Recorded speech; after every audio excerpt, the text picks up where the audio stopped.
जय हिंद सभी को। स्वागत है आप सभी का हमारे YouTube चैनल पर माय टीचिंग जर्नी में।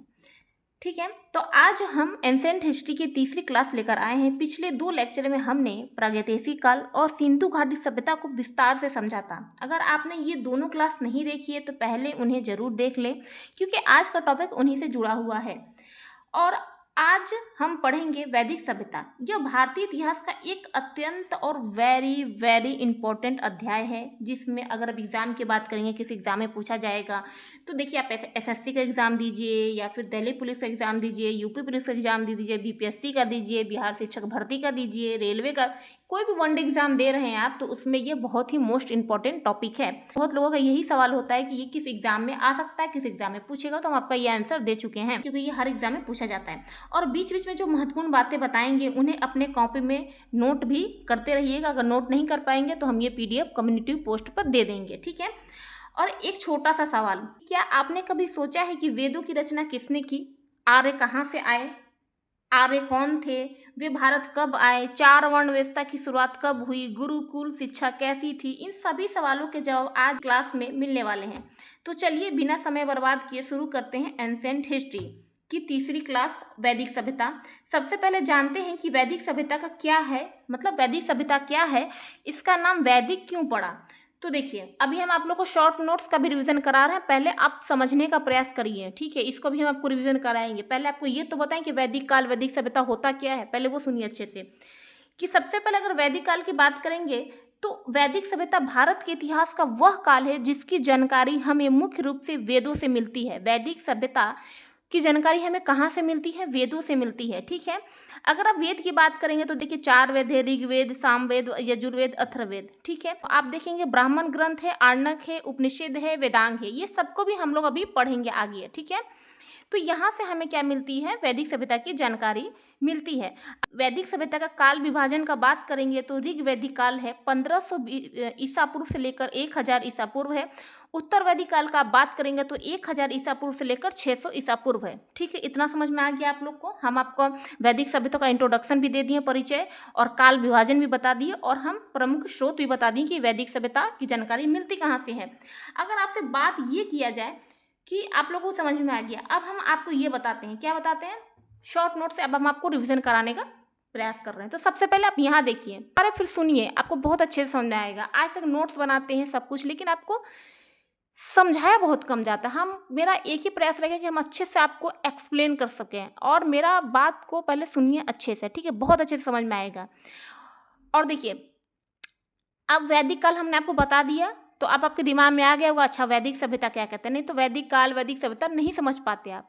अब आपको हम शुरू कर रहे हैं। देखिए, आर्यों ने इस व्यवस्था को जन्म दिया। वैदिक काल, जो वैदिक सभ्यता का जन्म किसने दिया? आर्यों ने इस व्यवस्था को जन्म दिया। आर्य शब्द का सबसे पहले प्रयोग, वेरी इंपॉर्टेंट, पूछा जाएगा आर्य शब्द का सबसे पहले प्रयोग किसने किया था? तो मैक्स मुलर ने किया था। कब? 1853 में, ठीक है।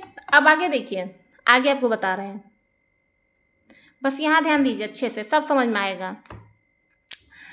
मैक्स मुलर ने, अब देखिए मैक्स मुलर क्या है, मैक्स मुलर ने कहा कि जो ये आर्य लोग थे वो मध्य एशिया से आए। इन्होंने क्या कहा, जो ये आर्य लोग थे ना वो मध्य एशिया से आए। और ये कहाँ से मिलता है? बोगज कोई अभिलेख से मिलता है, 1400 BC पुराना है ये।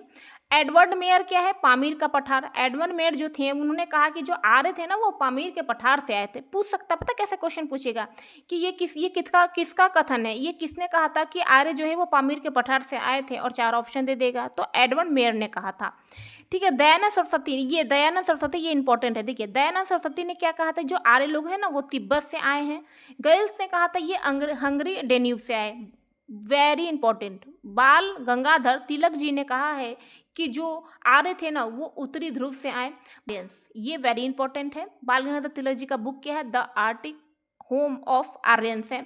आर्यों का पंचजन देखिए, तो सबसे बड़ा यूनिट क्या है? राष्ट्र है, फिर जन है, फिर विश्व, ग्राम, कुल। राष्ट्र, जन, विश्व, ग्राम, कुल, इसका क्रम पूछ लिया जाता है। सबसे छोटा इकाई कुल, कुल से मिलकर ग्राम बनता है, ग्राम से मिलकर विश्व बनता है, विश्व से मिलकर जन मिलता है, जन से मिलकर राष्ट्र बनता है। अब समझ में आया?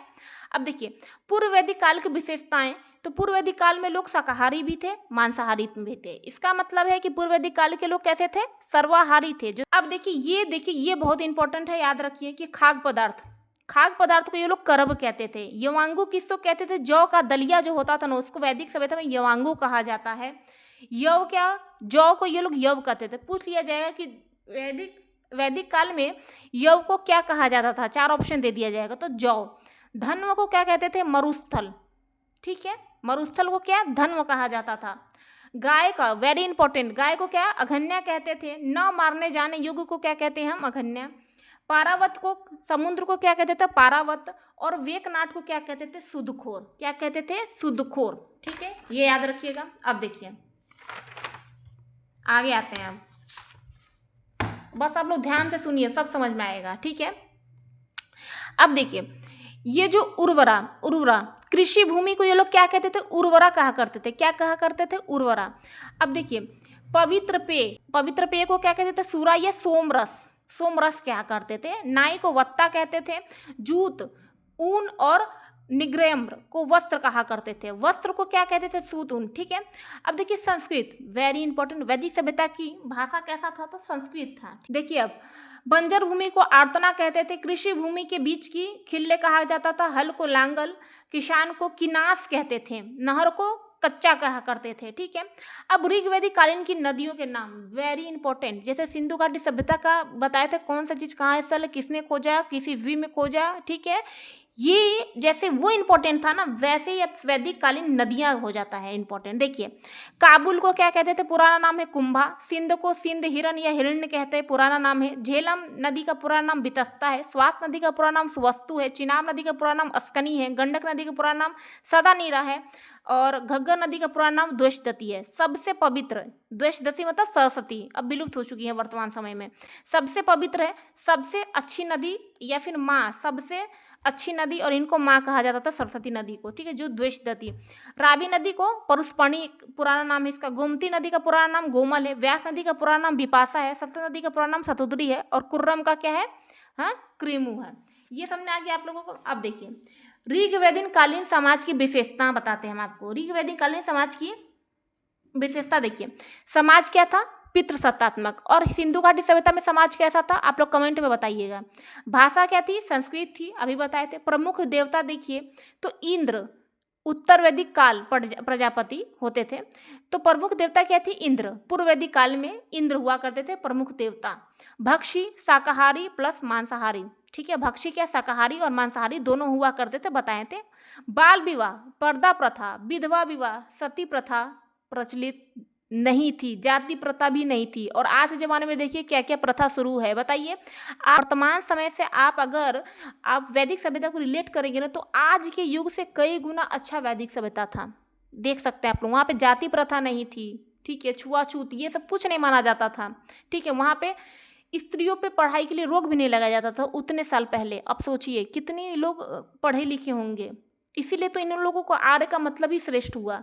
ठीक है, अब देखिए ये बाल विवाह, पर्दा प्रथा, विधवा विवाह, सती प्रथा प्रचलित नहीं थी। जाति प्रथा भी नहीं थी, क्योंकि जाति प्रथा नहीं थी। वहाँ पे लोग कैसा था? जाति कर्म के आधार पे था, ना कि जन्म के आधार से। ठीक है, अंतर जातीय विवाह भी और नियोग प्रथा प्रचलित थी। अब सोचिए अंतर जाति, आज के जमाने में कोई कर लेगा तो गांव घर में तो ये सब ज्यादा होता है। ठीक है, अंतर जाति विवाह और नियोग प्रथा प्रचलित थी, ये याद रखिए। अविवाहित रह सकती थी, उसको शादी करना है या ना करना भैया उसके ऊपर है। अब आज के जमाने में कोई लड़की शादी नहीं करे तो उसको गाँव समाज जीने नहीं देगा कि उसी लड़की में कोई खोट है जो अभी भी शादी नहीं हुआ है उसका। सोच रहे हैं आप लोग, समझ सकते हैं आज का समाज कैसा, कितना बेकार हो चुका है। छोड़िए, अविवाहित रह सकती थी। अविवाहित लड़की को क्या कहते थे? अमानु कहा करते थे। ऋग्वेद में देखिए आर्य शब्द 33 बार। अब पूछ सकता है ऋग्वेद में आर्य शब्द कितने बार उल्लेख हुआ है? आर्य शब्द का 33 बार।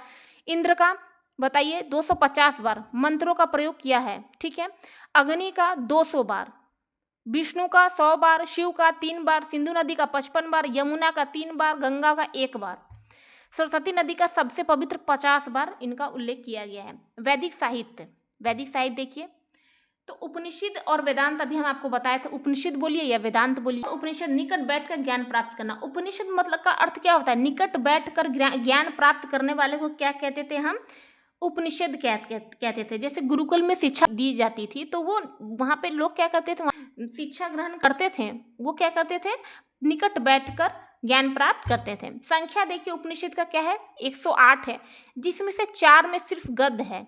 देखिए उपनिषद की संख्या 108 है, जिसमें 4 सिर्फ गद्य है। आप देख सकते हैं कट, ईश, श्वेतांबर, मैत्रेयी है। 2 क्या है, गद्य और पद दोनों है, प्रश्न और केन। 102 क्या है, सिर्फ गद्य है। तो हो गया ना। मुख्य उपनिषद कितने हैं, 13 है सिर्फ। मुख्य उपनिषद की बात करेंगे तो सिर्फ कितने हैं, 13 है। ठीक है, यह है, आपको पता रहेगा। ठीक है, चलिए अब हम देखते हैं सबसे बड़ा। अब ये देखिए इंपॉर्टेंट है, सबसे बड़ा उपनिषद बताइए कौन है। सबसे बड़ा उपनिषद क्या है, बृहदारण्यक उपनिषद। याज्ञवल्क्य गार्गी के संवाद इसमें मिलता है, जिसे मैत्री भी कहते हैं। ठीक है, बृहदारण्यक उपनिषद से क्या मिलता है, याज्ञवल्क्य और गार्गी के संवाद मिलते हैं। तमसोमा ज्योतिर्गमय यहीं से है। ओम शब्द बृहदारण्यक उपनिषद से ही लिया गया है। सबसे छोटा उपनिषद मांडुक्य उपनिषद, सबसे छोटा मांडुक्य उपनिषद। ऐसे ट्रिक्स याद कर सकते हैं, सबसे छोटा है तो क्यों मैं सबसे छोटा रह गया, ऐसे ट्रिक्स याद कर सकते हैं। मुंडुक्य उपनिषद सत्यमेव जयते इससे लिया गया है। कठोपनिषद से यम नचिकेता संवाद है। अब देखिए वैदिक शब्द में संस्कार कितने थे, 16 थे। संस्कार कितने थे बताइए, 16। गर्भाधान संस्कार, स्त्री और पुरुष का संबंध सिर्फ वंश वृद्धि के लिए ही किया जाता था। ठीक है। पुंसवन संस्कार, उत्तम संतान के लिए पुंसवन संस्कार किया जाता था। जातक्रम संस्कार, शहद, बच्चों को जन्म में शहद और घी खिलाया जाता था। नामकरण संस्कार, बच्चा का नाम जब पड़ता था तो नामकरण संस्कार हुआ करता था। निष्क्रमण संस्कार, सूर्य चंद्रमा के दर्शन कराए जाते थे। बच्चा जो है वो सबसे पहले वो सूर्य और चंद्रमा का दर्शन करता था तो निष्क्रमण संस्कार होता था। अन्नप्राशन संस्कार, बच्चा को सबसे पहले, शिशु को सबसे पहले अन्न खिलाया जाता था तो अन्नप्राशन संस्कार होता था। ठीक है। चूड़ाकर्म संस्कार, मुंडन, बच्चा का मुंडन होता था। ठीक है, तो चूड़ाकर्म संस्कार। कर्ण भेदन संस्कार, कान छेदना को ही कर्ण भेदन संस्कार कहते हैं। यज्ञ पवित्र संस्कार, जनेऊ, जनेऊ जानते हैं ना, ब्राह्मण लोग जनेऊ, ठीक है, जनेऊ पहनते हैं वो। यज्ञो समावर्तन संस्कार, गुरुकुल से विदाई, जब गुरुकुल से शिक्षा ग्रहण करने के बाद जब विदाई होता था तो उसे समावर्तन संस्कार कहते हैं। अंत्येष्टि संस्कार, मृत्यु पर अंतिम संस्कार को अंत्येष्टि संस्कार कहा जाता था। ये समझ गए। अब देखिए ऋग्वेद के संकलनकर्ता कौन है ये बताइए। तो कृष्ण वेदव्यास जी हैं। ऋग्वेद में मंडल कितने हैं, 10। अष्टक कितने हैं, 8। शाखा 5 है। ऋचाएं मतलब मंत्र कितने हैं, 10,532 मंत्र है। ठीक है। सूक्त कितने हैं, सूक्त में देखिए 1017 शाकल है और 11 बालखिल है। ठीक है। ऋग्वेद में शब्द की बात करेंगे तो 1.5 लाख शब्द है ऋग्वेद में। पढ़ने वाले, ऋग्वेद को पढ़ने वालों को क्या कहते हैं, होत्रु कहा जाता है, या फिर होत्रु मतलब होता है होता। तीसरा मंडल गायत्री मंत्र है। ऋग्वेदिक काल के तीसरे मंडल में क्या है, ये वेरी इंपॉर्टेंट है, यह भी याद रखिएगा, गायत्री मंत्र है। सूर्य के लिए समर्पित है गायत्री मंत्र। गायत्री मंत्र किसने लिखा, ऋषि विश्वामित्र जी ने द्वारा लिखा गया है। ऋग्वेद काल के चौथे मंडल में कृषि है। इसमें क्या है, पृथुवैन्य पुरुष के बारे में पता चला। भारत का पहला कृषि इंजीनियर था पृथुवैन्य। भारत का पहला कृषि इंजीनियर कौन था, पृथुवैन्य था। ठीक है, ये समझ में आ गया। सातवें मंडल में क्या है बताइए, सातवें मंडल में क्या है। तो सातवें मंडल में अब देखिए, तो सातवें मंडल में है 10 राज्य युद्ध का वर्णन है। सातवें मंडल में क्या है, 10 राज्य युद्ध का वर्णन है। राजा सूरदास विजय हुए इसमें। ठीक है, वही वाला युद्ध है। 8वें मंडल में क्या, हस्तलिखित रचनाओं के बारे में वर्णन है, खिल कहा जाता था। 9वें मंडल में क्या है, सोम देवता के बारे में, प्रत्येक मंडल के मंत्र अग्नि देवता के नाम से शुरू होता है। पूछ सकता है किस मंडल में सोम देवता के बारे में, तो 9वें मंडल में, याद रखिएगा। 10वें मंडल में देखिए जाति व्यवस्था। ठीक है, 10वें मंडल में जाति व्यवस्था के बारे में बताएं आप लोग को। जाति व्यवस्था, ब्राह्मण, क्षत्रिय, वैश्य, शूद्र। ब्राह्मण शिक्षा, क्षत्रिय रक्षा, वैश्य व्यापार, शूद्र कारीगर। अब ये मत सोचिएगा कि कोई व्यक्ति ब्राह्मण है तो उसका बच्चा जो है वो ब्राह्मण ही कहलाएगा, नहीं, ये कर्म के आधार पर था। अगर ब्राह्मण क्या करेगा, कारीगर बन जाएगा तो वो शूद्र हो जाएगा। जरूरी नहीं है कि वो उसका बेटा है तो ब्राह्मण ही। जाति के आधार पर ये नहीं थी, सबसे अच्छी चीजें थी ये उस वक्त। प्रथम बार वर्ण का उल्लेख पुरुष सूक्त में मिलता है। पुरूरवा उर्वशी संवाद का वर्णन मिलता है इसमें। ऋग्वेद का उपवेद देखिए, तो आयुर्वेद सुश्रुत के अनुसार, आयुर्वेद अथर्ववेद का उपवेद है। किसके अनुसार, सुश्रुत के अनुसार। ऋग्वेद की रचना पूर्व वैदिक काल में हुई। खोज, ऋग्वेद काल में खोज लोहा, तंबाकू का ज्ञान नहीं था ऋग्वेद में, पूछ सकता है इसलिए नोट किए हुए हैं। अब देखिए ऋग्वेद में पिता शब्द 335 बार है, गंगा शब्द को 1 बार, कृषि शब्द को 33 बार, आर्य शब्द को 36 बार, विदथ शब्द को 122 बार। ठीक है, अब आपको समझ आ गया वैदिक सभ्यता। अब देखिए काफ़ी लंबा वीडियो हो जाएगा, इसलिए अब हम इसको यहीं रहने देंगे। हम आज वैदिक सभ्यता में ऋग वैदिक काल मतलब पूर्व वैदिक काल को बहुत अच्छे से पढ़ चुके हैं। अब हम जो क्लास 4 आएगा ना, इसी का पार्ट 2, तो उत्तर वैदिक काल पढ़ेंगे 1000 BC से 600 BC तक। इसको बहुत अच्छे से पढ़ेंगे हम, ठीक है। लेकिन उससे पहले आप एक इम्पॉर्टेंट पॉइंट समझने का प्रयास करिए। क्या अभी तक हम लोगों ने क्या पढ़ा? सबसे पहले हमने आपको वैदिक सभ्यता के परिचय बताया, ठीक है। वैदिक सभ्यता भारत के इतिहास का वह काल था जिसकी जानकारी हमें मुख्य रूप से वेदों से मिलती है। हमने वैदिक सभ्यता में वैदिक सभ्यता का काल विभाजन आपको हम बताए हैं। वैदिक सभ्यता का काल विभाजन बताए थे क्या? ऋग्वेदिक काल 1500 BC से लेकर 1000 BC तक, उत्तर वैदिक काल 1000 BC से लेकर 600 BC तक। हमने आपको ये बताया कि वैदिक सभ्यता की स्रोत कहाँ से, मतलब वैदिक सभ्यता के बारे में जानकारी कहाँ से मिलती है। तो वेद देखिए, ऋग्वेद, सामवेद, यजुर्वेद, अथर्ववेद, ये वेदों से मिलती है। ब्राह्मण ग्रंथ से मिलता है, आरण्यक से, उपनिषद से, वेदांग से। अब देखिए वैदिक सभ्यता का प्रमुख विशेषताएं देखिए, तो आपको वैदिक सभ्यता का प्रमुख विशेषताएं बताए हैं। थोड़ा एक बार और समझ लीजिए कि आर्यों का आगमन कहाँ से हुआ था? उत्तर पश्चिम में। आर्यों का आगमन भारत में कहाँ से हुआ था? तो उत्तर पश्चिम के तरफ से हुआ था। आप लोग जैसा फोटो में देख भी रहे होंगे, ठीक है। प्रारंभ में ये लोग क्या थे? चरवाहा थे। ये लोग क्या थे? पहले आर्य लोग चरवाहा था। इन्होंने नदियों के किनारे बसकर जीवन यापन किया। जो वैदिक सभ्यता के लोग थे सबसे पहले कहाँ? नदियों के किनारे बसकर अपना जीवन यापन किया। समाज कैसा था? धर्म, राजनीति, अर्थव्यवस्था और साहित्य का विकास हुआ था, ठीक है। समाज में समाज, धर्म, राजनीति, अर्थव्यवस्था और साहित्य का विकास हुआ। यह भारतीय संस्कृति की नींव रखने वाला काल है। भारतीय संस्कृति नींव किसने रखी है? वैदिक सभ्यता ने ही रखी है। Very important. अब अगर वैदिक सभ्यता का टॉपिक 5 देखेंगे, राजनीतिक व्यवस्था कैसा था, तो देखिए जन, विश्व, ग्राम और कुल पर आधारित व्यवस्था थी। राजा को राजन कहा जाता था, जो सभा और समिति की सहायता से शासन करता था, ठीक। अब वैदिक सभ्यता का सामाजिक व्यवस्था देखिए, तो वर्ण व्यवस्था की शुरुआत इसी काल में हुई। 4 वर्ण थे, ब्राह्मण, क्षत्रिय, वैश्य और शूद्र। परिवार क्या था? पितृसत्तात्मक था। स्त्रियों को शिक्षा और सम्मान प्राप्त था। वहां पे वैदिक सभ्यता में स्त्रियों को भी शिक्षा और सम्मान प्राप्त था, ठीक है। अब देखिए आर्थिक जीवन, वैदिक सभ्यता का आर्थिक जीवन अभी हम आप लोगों को बताए हैं। एक बार और देखिए, तो मुख्य व्यवसाय क्या थे ये बताइए। तो कृषि, पशुपालन, व्यापार, ये लोग मुख्य व्यवसाय यही था।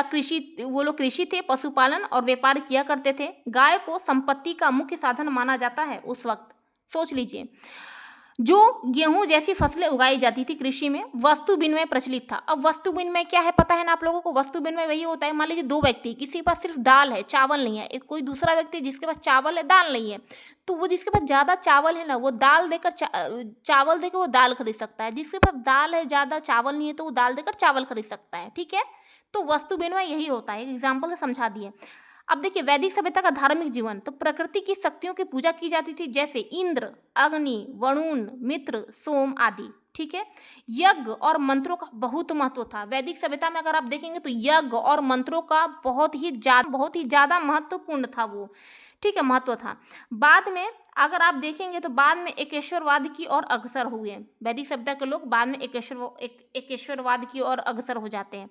लास्ट टॉपिक देखिए, साहित्य एवं ज्ञान। वैदिक सभ्यता में साहित्य एवं ज्ञान कैसी थी? तो वेदों की रचना हुई, वेदांग का ज्ञान विकसित हुआ, शिक्षा, कल्प, व्याकरण, निरुक्त, छंद, ज्योतिष, ठीक है। उपनिषदों में दर्शन और आत्मा ब्रह्मा की चर्चा हुई। ये हमारा था कुछ वैदिक सभ्यता। अगर अब पूरा वैदिक सभ्यता का अगर हम एक लाइन में निष्कर्ष आपको बता पाए ना, तो क्या निष्कर्ष है पता है? वैदिक सभ्यता ने भारतीय संस्कृति की नींव रखी। देखिए इसका निष्कर्ष यही निकलता है। तो जो वैदिक सभ्यता ने भारतीय संस्कृति की नींव रखी, इस काल में समाज संगठित हुआ, जिसने आगे आने वाली सभ्यता और संस्कृतियों को दिशा दी। तो आज हमारा वैदिक सभ्यता ऋग वैदिक काल को बहुत अच्छे से हम समझाने का प्रयास करें। आई होप आप लोग को बहुत अच्छे से समझ में आया होगा। तो चलिए काफ़ी ज़्यादा ये 20 मिनट का वीडियो हो गया होगा, आप लोग अच्छे से समझ। देखिए वैदिक सभ्यता जितना हो सके था ना उतना ईजी समझाने का प्रयास किया, और हमको था कि आप लोग एक ही क्लास में बहुत अच्छे से डिटेलिंग में समझने का प्रयास करिए, क्योंकि जो भी BPSC TRE 4.0 का तैयारी कर रहे हो ना, उसको इतना डिटेल में समझना जरूरी है। तो हम आपको समझाने का ही प्रयास किए हैं। आपको ये सब चीज़ें सब बुक में भी मिल जाएगी, लेकिन बुक में आप सिर्फ देख पाइएगा, समझ नहीं पाइएगा, लेकिन इस क्लास के जरिए हम समझाने का प्रयास किए हैं आपको। तो चलिए आज इस क्लास को यहीं ख़त्म करते हैं, ठीक है। अब नेक्स्ट क्लास में हम उत्तर वैदिक काल को पढ़ाने का प्रयास करेंगे, वो भी और अच्छे से समझाने का प्रयास करेंगे, ठीक है।